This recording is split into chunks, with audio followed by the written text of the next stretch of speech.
नमस्कार, आप देख रहे हैं प्राइम न्यूज और मैं हूं आपके साथ आलोक शुक्ला। उत्तराखंड प्राइम में आप सभी का स्वागत है। बुलेटिन की शुरुआत इस वक्त की सबसे बड़ी खबर के साथ करेंगे, जो कि हरिद्वार से, जहां पर उत्तराखंड भाजपा कोर कमेटी की बैठक हुई और रायवाला के गॉडविन होटल में बीजेपी की बैठक हुई है और बीजेपी के राष्ट्रीय अध्यक्ष जेपी नड्डा ने यह बैठक की है। प्रदेश अध्यक्ष महेंद्र भट्ट, सीएम पुष्कर धामी भी उनके साथ मौजूद रहे। तो उत्तराखंड भाजपा कोर कमेटी की बैठक हुई है और रायवाला के गॉडविन होटल में बीजेपी की बैठक हुई है। बीजेपी राष्ट्रीय अध्यक्ष जेपी नड्डा ने बैठक की है और प्रदेश अध्यक्ष महेंद्र भट्ट, सीएम पुष्कर धामी मौजूद रहे। प्रदेश प्रभारी दुष्यंत गौतम, सह प्रभारी रेखा वर्मा मौजूद, पूर्व सीएम निशंक, विजय बहुगुणा भी मौजूद रहे।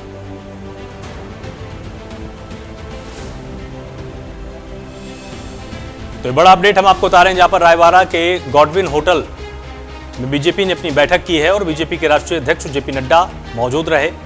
प्रदेश अध्यक्ष महेंद्र भट्ट, सीएम पुष्कर सिंह धामी भी मौजूद रहे। प्रदेश प्रभारी दुष्यंत गौतम, सह प्रभारी रेखा वर्मा भी मौजूद रहे। पूर्व सीएम निशंक और विजय बहुगुणा भी मौजूद रहे।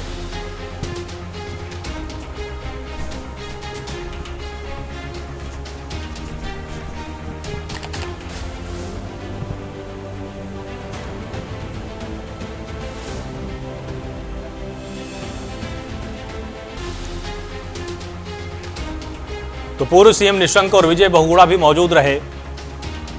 उत्तराखंड भाजपा कोर कमेटी की बैठक हुई है, ये बड़ा अपडेट आपको बता रहे हैं, जहां पर रायवाला के गॉडविन होटल में बीजेपी की बैठक हुई। बीजेपी के राष्ट्रीय अध्यक्ष जेपी नड्डा ने बैठक ली है। प्रदेश अध्यक्ष महेंद्र भट्ट, सीएम पुष्कर धामी मौजूद रहे।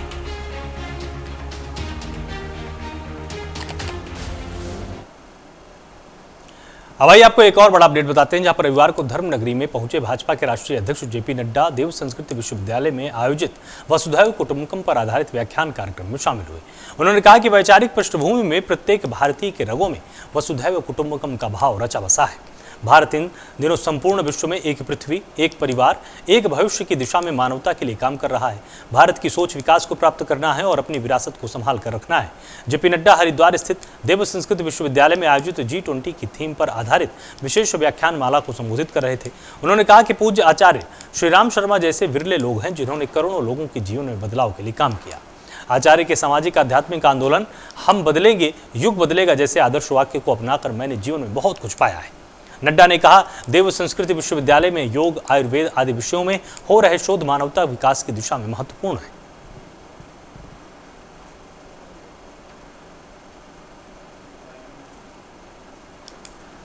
भाइयों बहनों, मैं एक बात कहना चाहता हूं कि राजनीति में ऐसे बहुत कम नेता हुए हैं जिनका सम्मान पक्ष और विपक्ष दोनों करते हैं, और हमारे मंच पर आज जिनका उद्बोधन हमारे सामने होना है, भारतीय राजनीति के अजातशत्रु नेता और मेरे अभिभावक राष्ट्रीय अध्यक्ष हमारे जेपी नड्डा जी का, मैं उत्तराखंड की इस देवभूमि में आज देव संस्कृति विश्वविद्यालय में और उससे पहले और भी अनेकों कार्यक्रमों में आज आपने भाग लिया है, मैं आप सबकी तरफ से और उत्तराखंड वासियों की तरफ से उनका हार्दिक स्वागत एवं अभिनंदन करता हूँ। हम सभी का ये सौभाग्य है कि आज G20 की इस विशेष व्याख्यान माला के अवसर पर हम सभी को आदरणीय जेपी नड्डा जी का मार्गदर्शन प्राप्त होगा, और निश्चित रूप से मैं कह सकता हूँ कि आपका मार्गदर्शन हम सभी के लिए ऊर्जादायी होगा, ऊर्जा प्रदान करने वाला होगा। भाइयों बहनों, इतिहास में बिरले ही ऐसे लोग हुए हैं जिन्होंने अपने विचारों से करोड़ों लोगों के जीवन को परिवर्तित करने का काम किया है, और मैं कह सकता हूँ पूजनीय पंडित श्री राम शर्मा आचार्य जी ऐसी ही एक विभूति थे जिनका समूचा जीवन भारत के सामाजिक पुनरुत्थान के लिए समर्पित रहा है। हम बदलेंगे, युग बदलेगा का मंत्र देकर उन्होंने समाज में जो जन जागृति लाने का पुनीत कार्य किया है, उनको आने वाले समय में कई पीढ़ियाँ उनको हमेशा उनका स्मरण करेगी, उनकी ऋणी रहेगी। माँ गायत्री व यज्ञ को घर घर तक स्थापित करने और सनातन संस्कृति को पुनः परिभाषित करने में साधना, शिक्षा, स्वावलंबन, महिला सशक्तिकरण, जनशक्ति का संरक्षण, युवाओं को संगठित करने का कार्य आज पंडित श्री राम शर्मा जी के विचारों पर चलकर, उनके सिद्धांतों पर चलकर किया जा रहा है। यही कारण है कि आधुनिक युग के विश्वामित्र की उपाधि से भी उनको अलंकृत किया। बीजेपी के राष्ट्रीय अध्यक्ष जेपी नड्डा हरिद्वार दौरे पर पहुंचे, जहां वो हरिद्वार के ऋषिकुल आयुर्वेदिक कॉलेज पहुंचे और जेपी नड्डा ने बीजेपी कार्यकर्ताओं के साथ पीएम मोदी के मन की बात सुनी। बता दें कि नड्डा यहां भाजपा कोर कमेटी के साथ बैठक करके उत्तराखंड में बीजेपी सरकार और संगठन की नब्ज टटोलेंगे। वहीं आगामी निकाय और लोकसभा चुनावों के पहले भाजपा के राष्ट्रीय अध्यक्ष का ये अहम दौरा माना जा रहा है। कार्यक्रम में उत्तराखंड के सीएम पुष्कर सिंह धामी, भाजपा के प्रदेश प्रभारी दुष्यंत गौतम, भाजपा प्रदेश अध्यक्ष महेंद्र भट्ट समेत राज्य सरकार के कई मंत्री भी शिरकत कर रहे हैं। नड्डा देव संस्कृत विश्वविद्यालय भी पहुंचेंगे और हर की पौड़ी पहुंचकर गंगा पूजन भी करेंगे। इस मौके पर बीजेपी प्रदेश प्रभारी दुष्यंत गौतम ने पीएम मोदी के मन की बात कार्यक्रम को ऐतिहासिक बताने के बाद जेपी नड्डा के उत्तराखंड दौरे के बारे में जानकारी दी।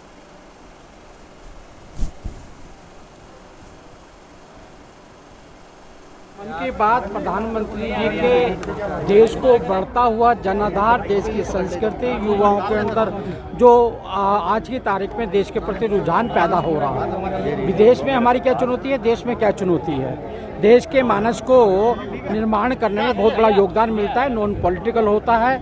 और मेरे ख्याल विश्व में रिकॉर्ड बना है कि पहले ही प्रधानमंत्री ने 104वां एपिसोड किया है।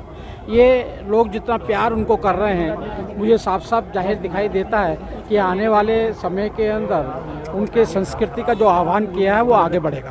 कोर कमेटी की बैठक भी होने वाली है, किन किन मुद्दों पर चर्चा होने वाली? कोर ग्रुप की बैठक होगी, सभी मुद्दे होंगे। एक राजनीतिक दल है तो राजनीति के मुद्दे सारे रहने वाले हैं। उसमें 2024 भी रहेगा और बाई इलेक्शन भी हो सकता है और कुछ और भी चुनाव होंगे। सभी विषयों में बात की जाएगी। मुख्यमंत्री पुष्कर सिंह धामी ने रविवार को बीजेपी के राष्ट्रीय अध्यक्ष जेपी नड्डा के साथ ऋषिकुल आयुर्वेद कॉलेज हरिद्वार में प्रधानमंत्री नरेंद्र मोदी के मन की बात के 104वें संस्करण को सुना। इस दौरान कैबिनेट मंत्री सतपाल महाराज, सांसद डॉक्टर रमेश पोखरियाल निशंक, भाजपा प्रदेश प्रभारी दुष्यंत कुमार गौतम, सांसद रेखा वर्मा, भाजपा प्रदेश अध्यक्ष महेंद्र भट्ट, प्रदेश महामंत्री संगठन अजय कुमार, विधायक मदन कौशिक और अन्य जनप्रतिनिधि उपस्थित थे।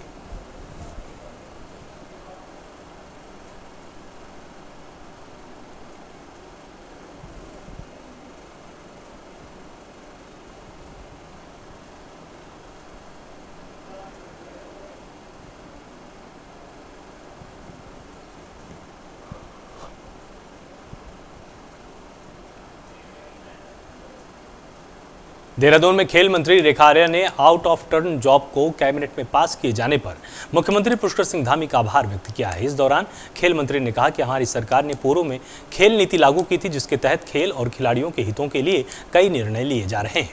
वहीं उन्होंने कहा कि आज ये बड़े ही हर्ष का विषय है कि खेल नीति के तहत आज हमारे उत्कृष्ट खिलाड़ियों के लिए आउट ऑफ टर्न जॉब की व्यवस्था कर दी गई है।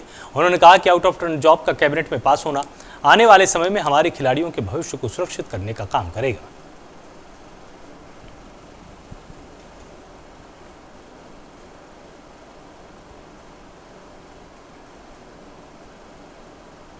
टर्न जॉब यह लाइन ही अपने आप में सारी बात कहती है।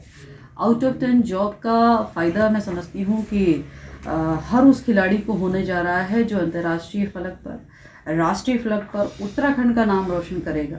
और निश्चित रूप से वो खिलाड़ी जो है आगे भी अपने भविष्य में लगातार खेलते हुए उत्तराखंड के लिए अच्छा प्रदर्शन करेगा।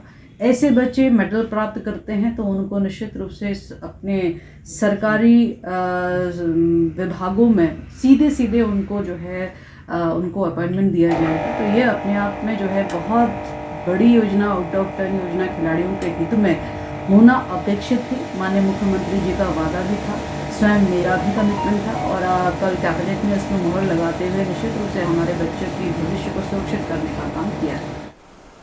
खबर देहरादून से, जहां पूर्व मुख्यमंत्री हरीश रावत का बयान सामने आया।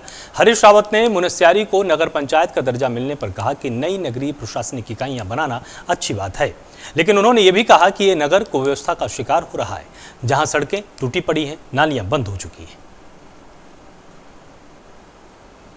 सरकार ने कुछ नई नगरीय प्रशासनिक इकाइयां बनाई और कुछ का विस्तार किया। बहुत अच्छी बात है, जिनमें मुनस्यारी को भी नगर पंचायत का दर्जा दिया गया है। बल्कि हमने 2016 में भी ये दर्जा दिया था, लेकिन उस समय लोग ग्राम पंचायती व्यवस्था में रहना चाहते थे। खैर राय बदलती रहती है, अच्छी बात है।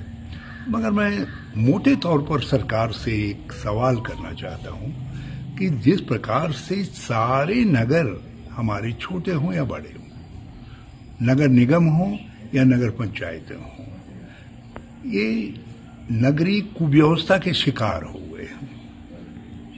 सड़कें टूटी पड़ी हैं, नालियां बंद पड़ी हुई हैं, जरा सा पानी भर रहा है तो भराव बढ़ जा रहा है, कूड़े के सब जगह ढेर दिखाई दे रहे हैं। तो हम किस तरफ जा रहे हैं, इस पर भी यदि कैबिनेट विचार करे और उसके लिए कुछ कदम उठाए तो राज्य की जनता को राहत।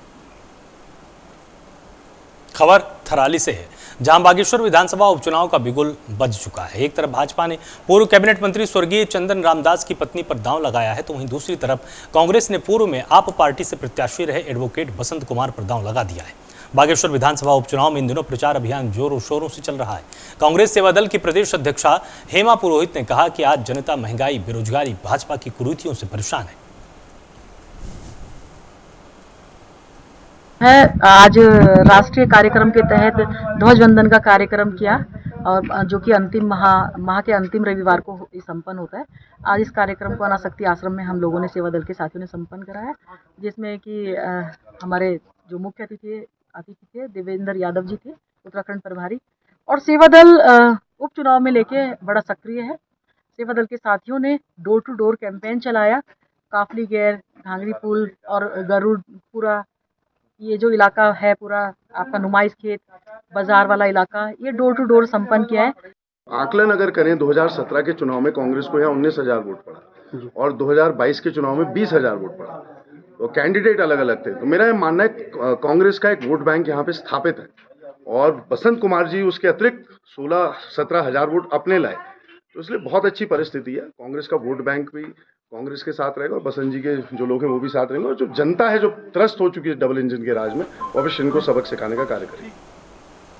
हरिद्वार भाजपा के राष्ट्रीय अध्यक्ष जेपी नड्डा के हरिद्वार पहुंचने पर कांग्रेसियों ने जमकर विरोध प्रदर्शन किया और नड्डा के घेराव की कोशिश की।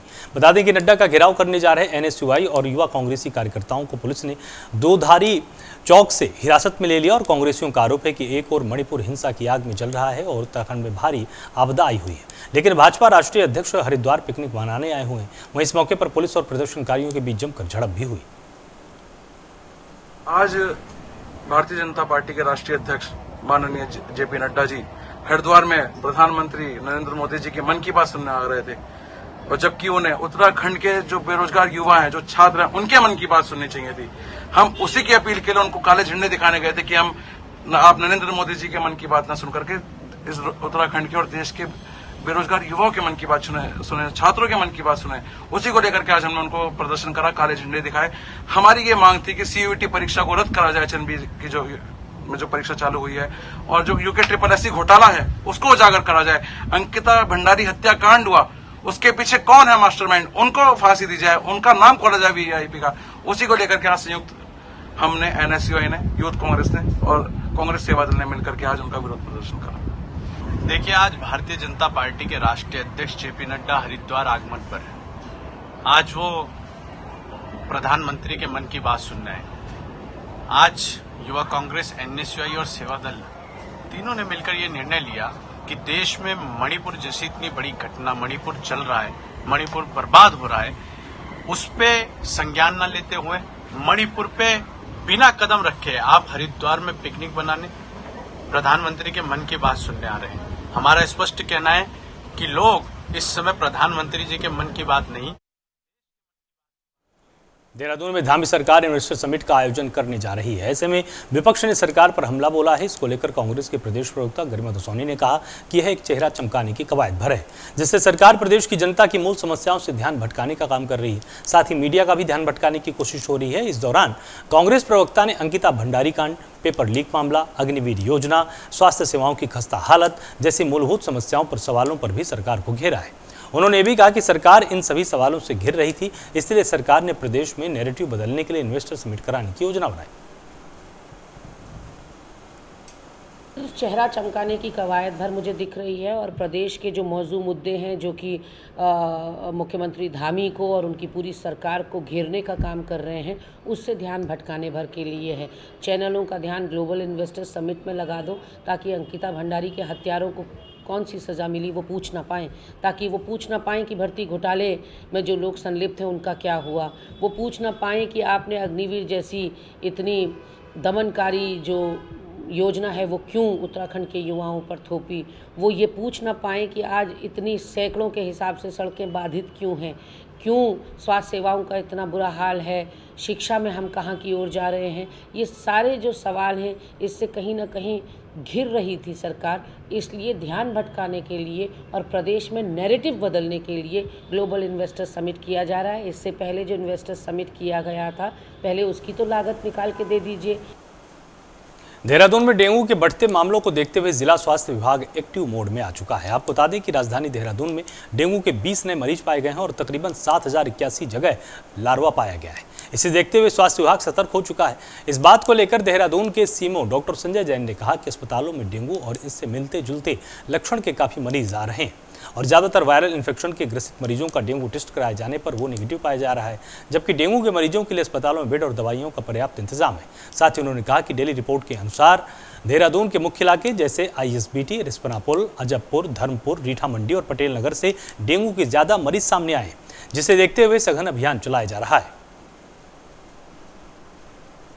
स्वास्थ्य विभाग इसमें पूरी तरह से सतर्क है। इस समय डेंगू और डेंगू से मिलते जुलते लक्षणों वाले काफ़ी मरीज आ रहे हैं, क्योंकि इस समय वायरल का और डेंगू के जितने भी सिम्टम है करीब करीब 1 से सिम्टम रहते हैं। तो ये देखने में आ रहा है कि वायरल के मरीज काफ़ी ज़्यादा संख्या में आ रहे हैं, जिसमें डेंगू टेस्ट कराया जा रहा है तो अधिकतर मरीजों में वो निगेटिव आ रहा है। जो डेंगू पॉजिटिव केस आ रहे हैं उनके लिए हमारे अस्पतालों में पर्याप्त बेड और पर्याप्त दवाइयाँ हमने व्यवस्था की हुई है।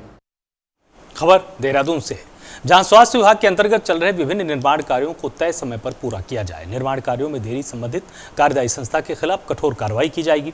विभागीय अधिकारी निर्माण कार्यों की लगातार मॉनिटरिंग के साथ ही विभाग को आवंटित बजट को तय समय पर खर्च करें। सूबे के चिकित्सा, स्वास्थ्य और चिकित्सा शिक्षा मंत्री डॉक्टर धन सिंह रावत ने विभागीय अधिकारियों को स्पष्ट निर्देश दिए हैं कि वो विभाग के अंतर्गत निर्माणाधीन कार्यों की लगातार मॉनिटरिंग कर तय समय पर निर्माण कार्यों को पूरा कराएं। उन्होंने कहा कि जिन निर्माण कार्यों को अभी तक शुरू नहीं किया गया उनकी सभी औपचारिकताओं को पूरी कर शीघ्र शुरू किया जाए। इसके साथ ही कार्यदायी संस्थाओं को गुणवत्ता के साथ समय पर काम करने को कहा गया है। देखिए, हम स्वास्थ्य विभाग चूँकि आम आदमी से जुड़ा हुआ है और स्वास्थ्य विभाग में केंद्र सरकार के द्वारा भी, राज्य सरकार के द्वारा भी पर्याप्त रुपए दिया गया है, लेकिन कतिपय संस्थाओं के द्वारा समय पे काम नहीं हो पा रहे हैं और गुणवत्ता की भी शिकायतें कई बार आ रही हैं कि गुणवत्ता अच्छी नहीं है। तो कल मैंने सबके बैठक ली है और एक थर्ड पार्टी उसके लिए कह दिया है कि वह थर्ड पार्टी करवाई जाए।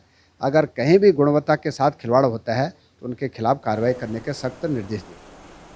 रुड़की के सिविल अस्पताल में जिलाधिकारी की अध्यक्षता में एक बैठक का आयोजन किया गया। इस बैठक में सिविल अस्पताल में सुविधाओं को लेकर कई प्रस्ताव पास किए गए। बैठक के बारे में आज सिविल अस्पताल के CMS संजय कंसल ने जानकारी देते हुए बताया कि सिविल अस्पताल में बिजली की लाइन का नवीनीकरण, पोस्टमार्टम हाउस अपग्रेड करना, इसके साथ ही 2 साल से खराब पड़ी CT स्कैन की मशीन को सुचारू रूप से चालू करने पर चर्चा की गई है। उन्होंने कहा कि इन सभी पर जल्द ही काम शुरू कर दिया जाएगा। कल हमारे यहाँ कल शाम को 3:30 बजे हमारे यहाँ मीटिंग हुई थी, जिसमें हमारा जो वार्षिक बजट होता है चिकित्सा साल का वो हम और जो प्रस्ताव होते हैं वो हम लोगों के द्वारा मीटिंग के माध्यम से पास कराए गए हैं। इसके अध्यक्ष हम DM हरिद्वार वो आए थे और विधायक प्रतिनिधि और TO साहब, CMO साहब सभी लोगों ने आकर यहाँ पर शिरकत की थी और चिकित्सालय का मुआयना करने के उपरांत उन्होंने जो कमियाँ थी या जैसे हम लोग उसको और इम्प्रूव कर सकते हैं उसके बारे में विस्तार पूर्वक चर्चा हुई और उसके अंदर कई चीज़ों को उन्होंने कहा कि हमने इलेक्ट्रिफिकेशन की जो लाइन है हमारी वो 1982 की पड़ी हुई है, तो उसके लिए बोला कि हम लोगों ने एस्टिमेट ले लिया था PWD से, तो बोले कि इसको फेज़ वाइज माध्यम से हर साल थोड़ा थोड़ा काम करा के तो 3-4 साल के अंदर पूरा कर दिया जाए। सितारगंज के रॉयल कैरिज में बरेली की संस्था ग्लोबल एजुकेशन की ओर से सेमिनार का आयोजन किया गया। इस सेमिनार में ग्लोबल एजुकेशन के एक्सपर्ट की ओर से छात्रों को मुफ्त काउंसलिंग की जानकारी दी गई।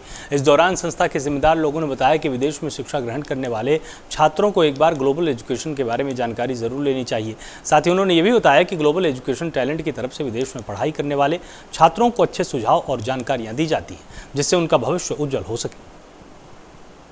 आपने देखा होगा कि सितारगंज में कंसल्टेंसीज तो काफ़ी सारी हैं, लेकिन हमारी जो कंसल्टेंसी है ग्लोबल एजुकेशन टैलेंट थोड़ी डिफरेंट, हम डिफरेंट प्लेटफॉर्म पे वर्क कर रहे हैं। जो और कंसल्टेंसी यहाँ पे वर्क कर रही है, बच्चे को आइल्स के लिए फ़ीस चार्ज कर रही है, बाहर विदेश में भेजने की फ़ीस चार्ज कर रही है, लेकिन हमारा काम करने का तरीका बिल्कुल अलग है। हम बच्चे को आइल्स प्रोवाइड कर रहे हैं, इसके साथ साथ PTE प्रोवाइड कर रहे हैं, और सर जो हम बच्चों को विदेश भेजने का जो हमारा पूरा प्रोसीजर है उसके लिए हम कुछ भी चार्ज नहीं कर रहे हैं। हमारे साथ सर हमारे पास 70,000 प्लस कोर्सेज हैं, 40 से ज़्यादा कंट्रीज से हमारा टाई अप है सर, 1500 यूनिवर्सिटी हमारा टाई अप है। तो जो और कंसल्टेंसी वर्क कर रही है वो बच्चे से बीच में जो भी अपना चार्ज कर रही है सर, बहुत जो मोटी रकम चार्ज कर रही है, हम लोग वो नहीं कर रहे हैं। हल्द्वानी में स्थित कालूखेड़ा एवं गाटखरक बीट और इसके साथ ही वन क्षेत्रों से वन विभाग की टीम ने लगभग 7 एकड़ वन भूमि को अतिक्रमण मुक्त करा लिया है। बता दें कि अतिक्रमण मुक्त वन भूमि पर हल्द्वानी वन प्रभाग ने 1500 वृक्षों का रोपण किया है। वहीं उप प्रभागीय वनाधिकारी ने बताया कि ये कार्रवाई उच्च न्यायालय नैनीताल के आदेश और प्रभागीय वनाधिकारी बाबूलाल के दिए गए निर्देशों के बाद हुई। साथ ही उन्होंने ये भी कहा कि आगे अतिक्रमण के विरुद्ध ध्वस्तीकरण की कार्रवाई जारी रहेगी।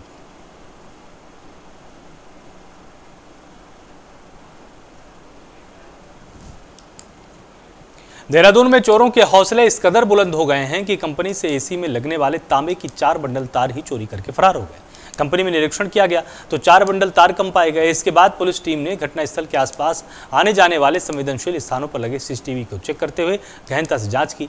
पुलिस जांच के दौरान संदेह होने पर 2 आरोपियों को गिरफ्तार किया गया, जिनके कब्जे से तकरीबन 156 किलो तांबे की तार बरामद हुई है, जिसकी कीमत तकरीबन 6 लाख रुपए है।